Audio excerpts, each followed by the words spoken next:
بسم اللہ الرحمن الرحیم۔ السلام علیکم ورحمۃ اللہ وبرکاتہ۔ الحمد للہ وحدہ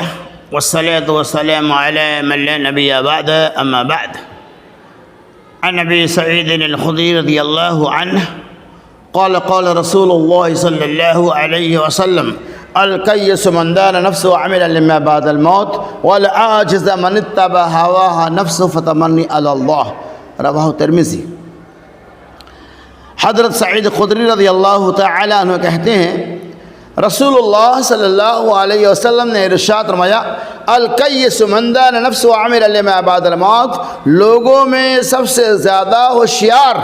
اور چالاک وہ انسان ہے جو موت کی بات کی فکر کرے، من دان نفسه وعمل لما بعد الموت، والعاجز من اتبع هواه نفسه، اور سب سے زیادہ ناکارہ عاجز وہ انسان ہے جو موت کی بات کی فکر نہ کرے، فتمنی علی اللہ، اور اس کے باوجود بھی اللہ کے اوپر امیدیں باندھا رہے۔ اللہ کے نبی صلی اللہ علیہ وسلم نے حدیث پاک کے اندر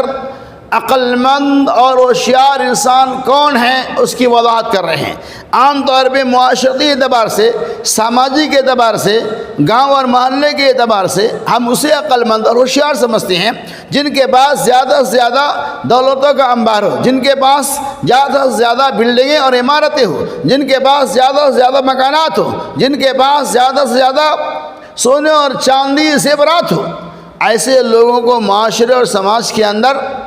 بڑا عقل مند اور ہوشیار انسان لوگ کہتے ہیں، لیکن امام کائنات محمد رسول اللہ صلی اللہ علیہ وسلم نے ارشاد فرمایا کہ اللہ کی نگاہ پاک میں وہ انسان کامیاب ہے، وہ انسان سب سے زیادہ عقل مند اور ہوشیار ہے جو موت کی بات کی فکر کرتا ہے۔ وہ ہمیشہ اس فکر میں رہتا ہے کہ موت کے بعد کا عالمیہ کیا ہوگا، موت کی بات کی کیا حالت ہوں گی۔ موت کی بات کی فکر کرتے ہوئے اس دنیا کے اندر وہ زیادہ سے زیادہ اعمال صالحہ، خیر کے کاموں کو انجام دیتے ہیں اور اپنے آپ کو برائیوں سے محفوظ اور مامون رکھنے کی حتی المقدور کوشش کرتے ہیں۔ تو کیا پتہ چلا، اللہ کی نگاہ میں عقل مند وہ انسان ہے جو موت کی بات کی فکر کرتا ہے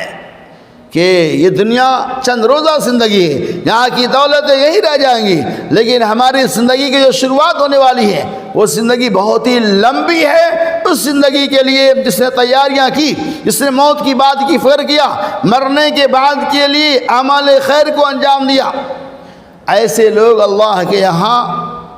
عقل مند اور ہوشیار ہیں۔ پھر مزید اللہ کے نبی صلی اللہ علیہ وسلم نے ان لوگوں کی بھی وضاحت کر دیا،